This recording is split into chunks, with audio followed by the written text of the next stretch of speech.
Then again take second derivative d2 delta upon d delta square and check at whatever, let us say delta max, whatever delta m, let's write delta m at that point, and check if coming out to be negative then maximum is there, and if by anyhow if it is coming out to be positive then minima will be there, right.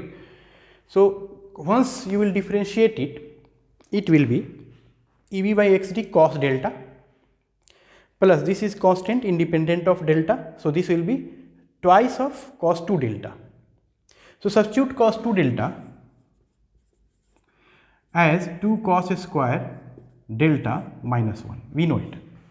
So you will get one expression corresponding to this as, suppose some constant k1 cos square delta plus another constant k2 cos delta plus some constant k3 is equal to 0. This will give you this quadratic equation. So from here we know how to solve quadratic equation. Some lengthy expression will be there, I am not going to write, nothing is there, you know it, you can do it yourself, right. So from there just calculate d b square minus 4ac and then you can get the value of delta, take positive value, right, and then again check double differentiation and check, you will get negative of that. So this way you will find out the value of this delta max, at which we will get maximum PD max represented by PD max. If you want to write PD max, so simply substitute here delta max value in this expression, delta is equal to delta max, so corresponding PD will be equal to PD max, this value. This way we can get this value, fine.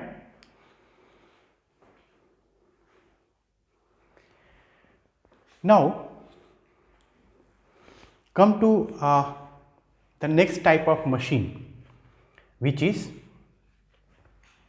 synchronous machine having its rotor as cylindrical rotor. Okay, just omit this. So for that, if we will substitute xd is equal to xq is equal to xs, we know it very well for cylindrical rotor machine. So this xt minus xq will be 0, it means this term will be vanished. So directly we will get EV by xd sin delta in case of cylindrical rotor machine, only excitation component. If you want to derive it with the help of phasor diagram, so just draw its phasor diagram. So V is there, right, take any case, okay, lagging power factor, so okay, IA, and whatever power factor angle is there, theta. As we have ignored copper losses, that is armature resistance is ignored, so no need to show IARA. So next will be JIA axis. So IA axis will be perpendicular to this from here. So this axis is perpendicular to this. So JIA axis will be along this. Let us say this is JIA axis.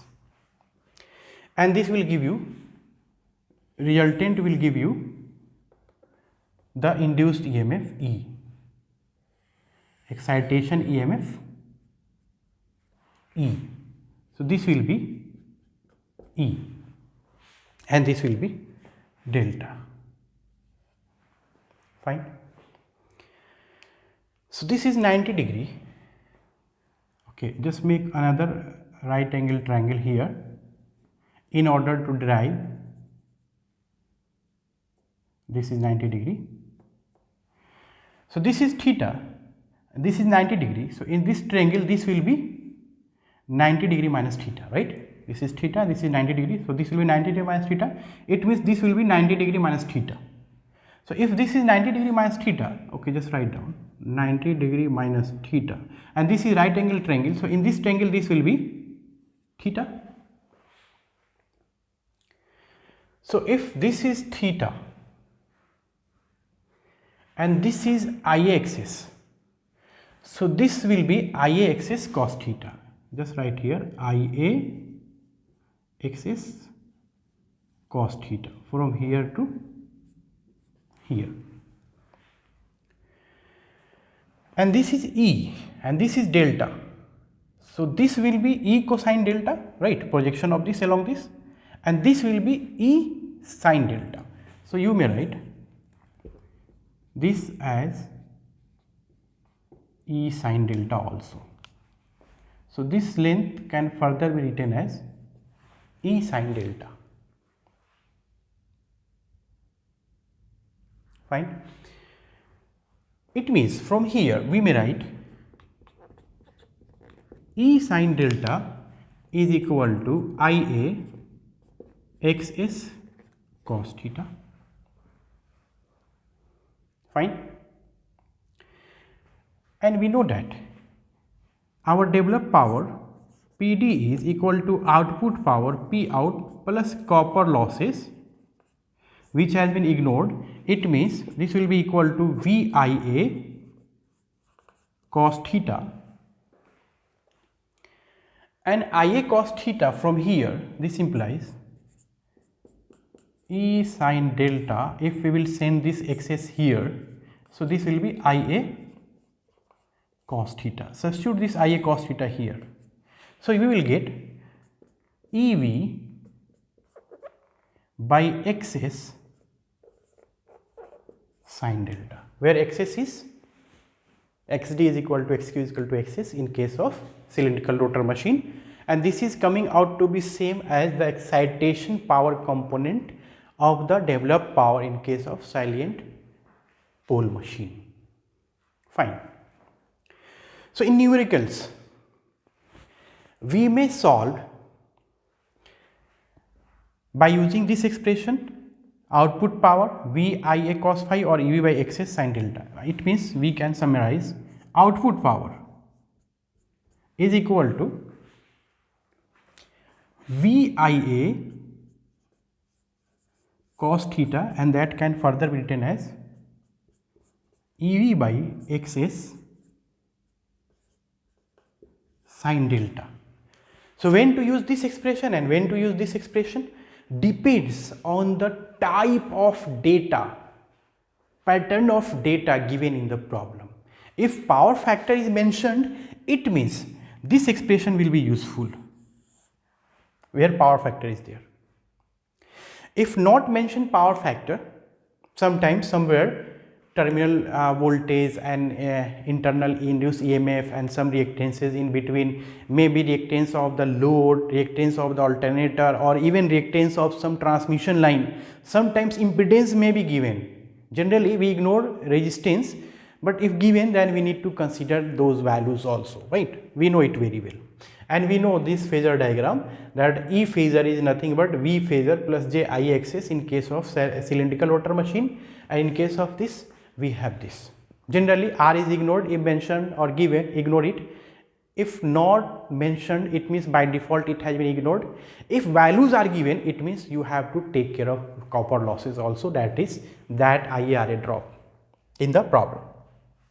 Fine.